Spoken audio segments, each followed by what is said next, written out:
Juru nanyanya perhitungan. Nge-record nung. Nah, mirip cara tacu anjir.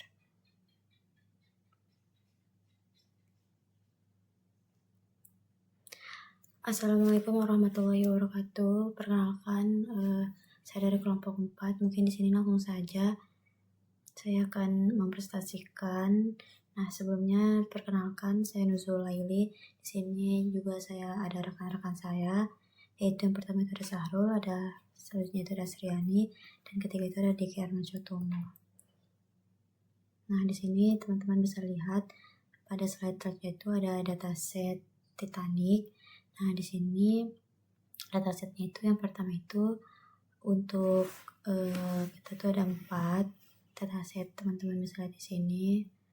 Nah, untuk biji kelasnya itu yaitu 2, 3, 1, dan 2. Dan di sini juga ada jenis kelaminnya, dimana ini untuk jenis kelaminnya itu ada 0110. Nah, di sini juga untuk umurnya itu teman-teman bisa lihat juga untuk ada 01, 01, dan di sini juga ada SP-nya yaitu ada 3, 2, 2, 4. Dan terakhir ada target yaitu yang ada 1, 1, dan 0. Nah, selanjutnya di sini juga ada arsitektur neural network. Yang pertama itu teman-teman bisa di sini ada untuk input layernya dengan data input. Nah, yaitu dengan X1-nya itu biji kelasnya itu ada 1, 2, 3, X2-nya itu ada set X-nya yaitu 0, yaitu laki-laki, dan 1 itu yang artinya itu perempuan. Nah, di sini juga ada X3.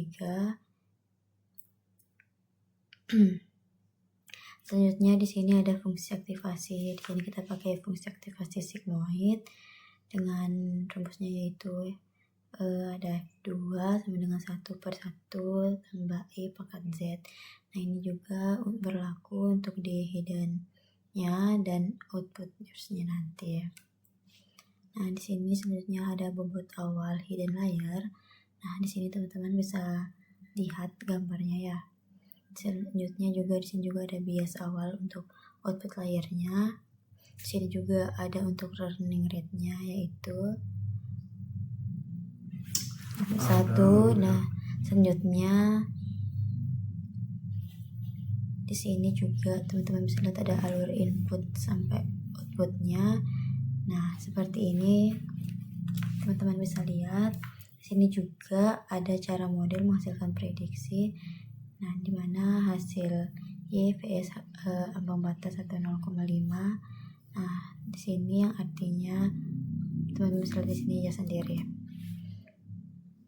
Nah, di sini juga untuk penjelasan model arsitektur neural network-nya teman-teman bisa lihat. Yang pertama itu ada data input yang digunakan. Yang pertama data input X itu yang diaplikasikan dalam model ini diambil dari fitur dataset Titanic yang kita punya, yang terdiri dari 4 angka, yaitu untuk X1-nya itu dia itu untuk kelas penumpangnya. Nah, selanjutnya itu untuk X2-nya itu untuk jenis kelaminnya ada laki-laki dan perempuan. Laki-laki itu dia nilainya 0 dan perempuan itu nilainya 1. Nah, di sini juga X3 itu kategori usia atau penumpang, dimana yang untuk ada remaja, dewasa, dan di atas dewasa. Dan X4-nya itu adalah besar harga tiket setelah dinormalisasi. Nah, sini juga teman-teman bisa lihat ada target output. Nah, di sini yang pertama itu adalah kelemahan asli penumpang dari dataset Titanic yang bernilai biner. Nah, di sini kita taruh yaitu untuk 1 itu yang artinya selamat dan 0 itu artinya tidak selamat. Nah, di sini juga ada bobot awal. Jadi bobot awalnya itu ditentukan secara acak atau random. Nah, di sini juga ada untuk biasnya, dan selanjutnya itu ada learning rate, fungsi aktivasi. Nah, di sini selanjutnya itu ada alur input to output. Mungkin teman-teman bisa baca di sini. Nah, sejauh ini juga ada rumus-rumus yang digunakan teman-teman. Di sini teman-teman bisa lihat. Nah, yang pertama itu untuk rumus input menuju neuron itu menuju hidden airnya itu di sini teman-teman bisa lihat. Nah, jadi ini teman-teman.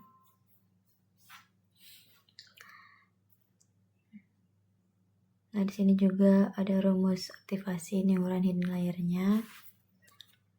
Sini mungkin teman-teman bisa baca. Nah, di sini juga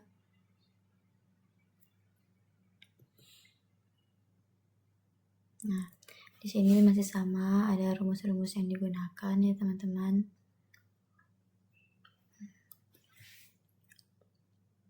Nah, sebelumnya di sini ada training Excel. Nah, jadi sebentar, saya bakal masuk ke mungkin ke Excel-nya ya teman-teman.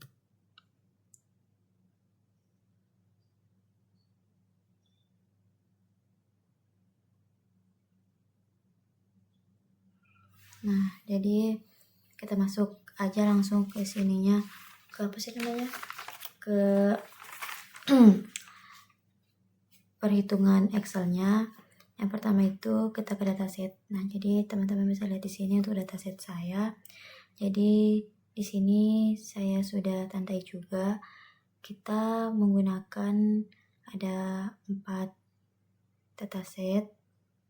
Nah, jadi di sini juga ada untuk pembagiannya. Yang pertama itu untuk kelas penumpangnya itu. Nah, jadi untuk 1 itu dia itu artinya dia kelas atas. Nah, untuk 2 dia itu artinya kelas menengah, dan 3 itu artinya dia itu kelas bawah. Jadi selanjutnya ini ada jenis kelamin, dataset jenis kelaminnya itu. Jadi dia itu dikodekan menjadi angka binar, di mana 0 itu yang artinya perempuan dan 1 itu artinya laki-laki. Nah, di sini juga untuk umurnya, yaitu kalau dia kurang dari 25 ke bawah, dia itu bernilai 1. Nah, kalau dia lebih dari 25 atau 25 ke atas, dia itu bernilai 2. Di sini juga untuk CPSP-nya yaitu jumlah saudara atau pasangan yang dibawa ke dalam kapal. Nah, di sini juga terakhir itu ada target. Nah, jadi kalau 0 itu dia tidak selamat. Nah, yang kalau 1 itu dia itu selamat. Selanjutnya di sini teman-teman bisa lihat untuk proses trainingnya.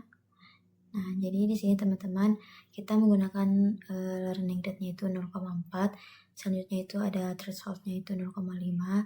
Nah, di sini juga kita pakai arsitekturnya itu 441.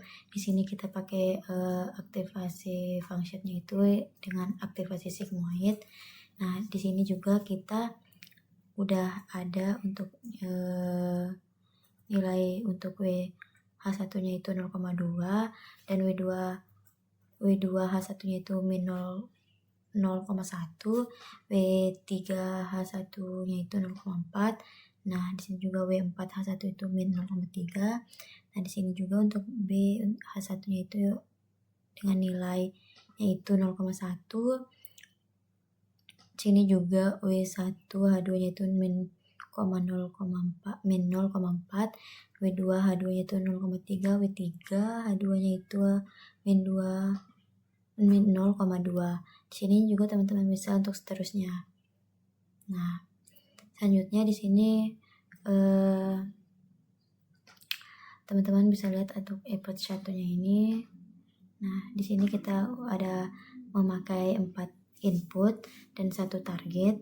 Nah, di mana untuk di sini teman-teman bisa lihat untuk hiddennya yaitu proses perhitungan antara input dan bobotnya. Dan di sini teman-teman bisa lihat juga ada untuk ZH1-nya yaitu kalkulasi perhitungan semua bobot dengan input. Nah, dengan input di hidden 1. Nah, selanjutnya juga untuk H1 outputnya itu yaitu tempat proses melakukan perhitungan aktivasi sigmoidnya. Untuk hidden 2 dan 3, 4-nya itu sama seperti sebelumnya saya jelaskan. Di sini juga untuk outputnya juga sama teman-teman. Nah, di sini error ini, di sini teman-teman bisa lihat juga untuk errornya, yaitu ini selisih antara Y output dan Y targetnya. Di sini juga teman-teman bisa lihat loss. Nah, loss ini yaitu adalah nilai selisih antara loss dengan targetnya. Di sini juga teman-teman bisa lihat untuk deltanya. Nah, di sini juga teman-teman searchnya itu ada gradiennya. Jadi intinya untuk perhitungan gradiennya itu teman-teman seperti ketika kita untuk mencari pemburuan bobot, nilainya tidak terlalu jauh dari nilai yang kita inginkan. Sama seperti yang saya jelaskan. Nah, selanjutnya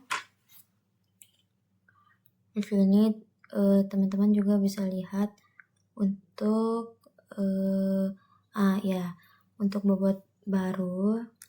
Nah, jadi bobot barunya itu dengan rumusnya itu W baru sama dengan W lama dikurang dalam kurung itu learning rate kali gradien. Nah, ini teman-teman bisa lihat untuk bobot sampai bobot 4-nya. Lautnya itu ada untuk evaluasinya teman-teman. Nah, jadi di sini juga ada kelas teman-teman bisa lihat di sini, yaitu hasil akhir atau hasil prediksi akhirnya. Nah, ini juga untuk akurasinya yaitu dia tuh seberapa jauh sih mesin ini memahami data yang kita training. Nah, jadi sini teman-teman bisa lihat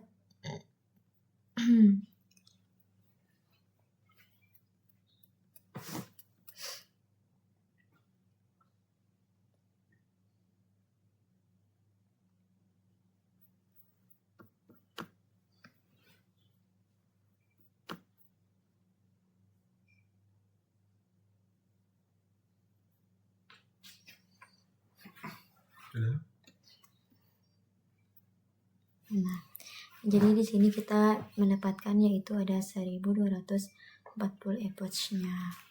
Nah, di sini kita untuk testingnya kita pakai untuk dari 1241 untuk testingnya. Teman-teman bisa lihat di sini. Nah, akurasi 100. Mungkin selanjutnya mungkin ini kita sudah ini. Nah, di sini teman-teman bisa lihat juga ada perhitungan manual. Nah, di sini teman-teman bisa lihat ada perhitungan manualnya dengan learning rate-nya itu 0,4, setnya itu 0,5, ada fungsi aktivasinya yaitu sigmoidnya itu. Nah, seperti ini. Nah, selanjutnya di sini juga ada kode pemrogramannya teman-teman. Nah, di sini ada hasil akhir dari prediksi program. Nah, di sini teman-teman bisa lihat ada hasil dari testingnya. Terus ini juga ada untuk hasil epoch untuk di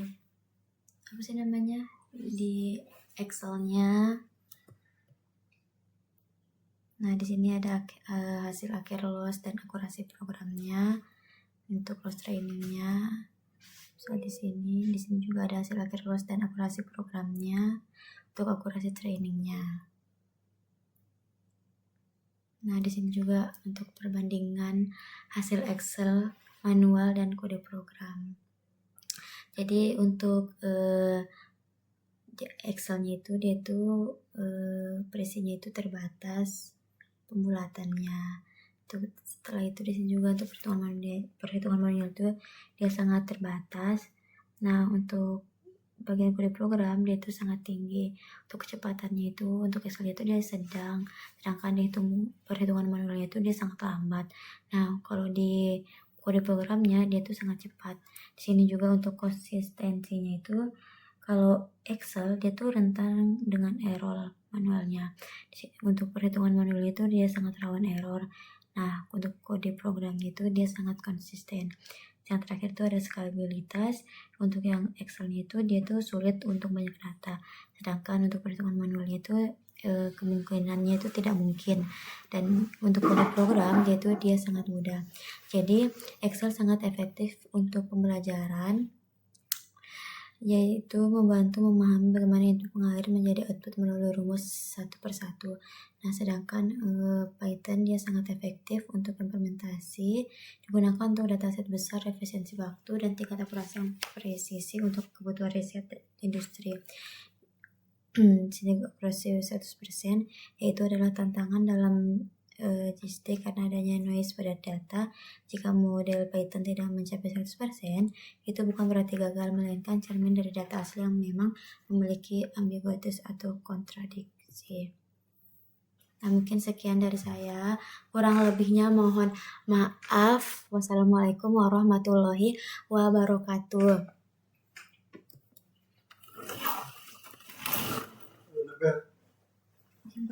Sudah aku buat link tadi kan.